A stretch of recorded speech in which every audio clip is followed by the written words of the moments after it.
ginataang butete guys. Yan. Oh.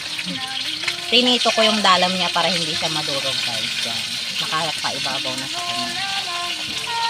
Yan.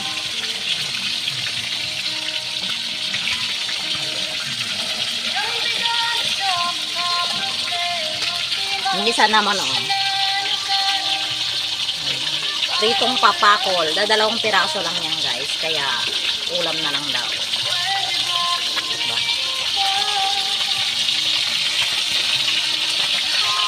Yan o.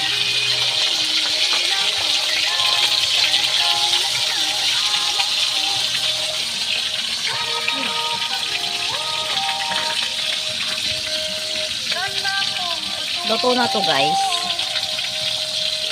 Patutuyan lang ng sabaw para malasa siya. Takpan mo na din.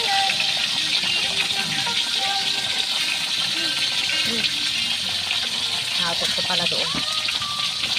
Happy yun. Happy eating. God bless everyone. Yummy cooking. Yummy. Yummy talaga to guys. Ginataang butete. At pritong papakol.